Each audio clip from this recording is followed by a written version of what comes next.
And what did you do on your days off? Days off, I didn't have any.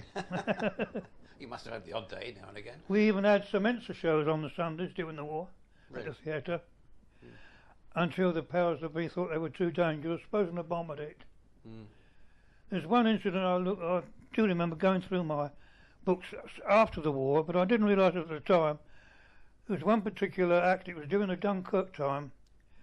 We had an act called Prince Mikado and his lioness Limo. He had a damn great lioness on the stage, kept it in the dressing room at night with a great big notice, you know, don't enter.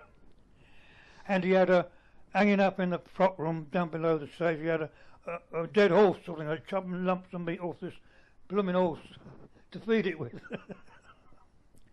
I don't know where he got hold of it. Anyway, he done an act on the stage with a whip and the things and made the lion do what he wanted to do. And his partner, or his wife, I think it was, she laid on the stage, arching up her stomach, sort of thing. And he put a lump of meat on her chest, and the lion goes over and takes it off her chest. And we had to stop people, we had to try and stop people moving about in the audience during the act, because the lion would, you know, although they can't really see because there's a beam of light in front of them. But I often wondered, supposing the bomb had hit the theatre one of those nights, the bloody lioness loose in Dover. I never thought it at the time. Anyway, during the war there was no restrictions.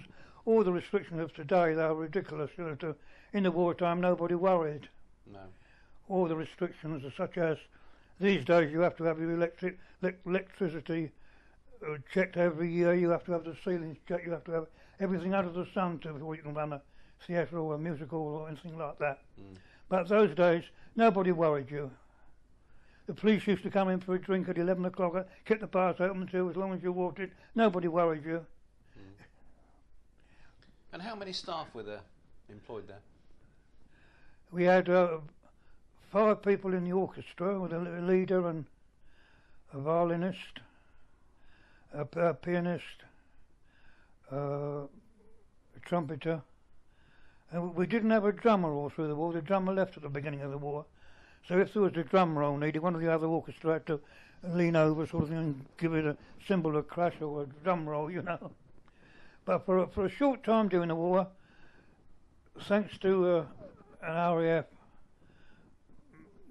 RAF boss, Jack Rayfield, who was Harry Roy's drummer, he came and played on the theatre drums several weeks during the war. By permission of his commanding officer, I should have said. Oh, yeah. And stage manager, couple of stage hands, a man in the spotlight which goes down, beams down onto the stage, 2 side spotlights which we never used much during the war.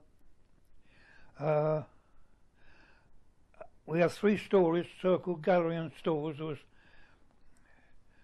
2, 4, about 7 or 8 usherettes, myself, night watchman.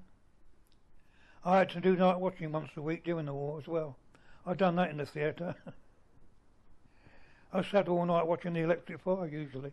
But that was fire watching, wasn't it? Yeah. Which school did you go to? Pardon? Which school did you go to?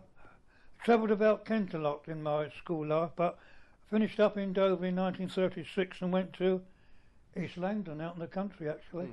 That's where I left school, East Langdon. Then he moved into Dover.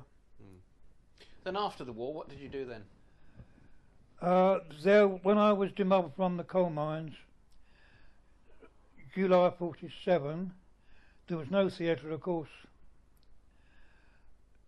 I applied for a couple of jobs in London, assistant manager, but they wanted to give you £2.10 a week, that sort of money. You couldn't live on it.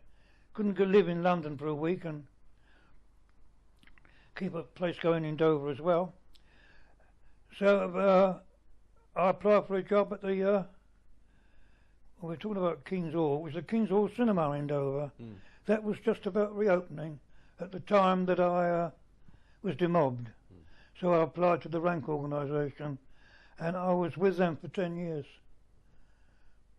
Of course that was changed to Gaumont and it's now a gala bingo club. Yeah. But I wasn't always there. I was sometimes at the Odeon, sometimes the Gaumont, sometimes they sent me through Kent relieving the managers for their holidays and things. I stayed with them for 10 years, but I didn't. It was nothing like the theatre. Nothing like.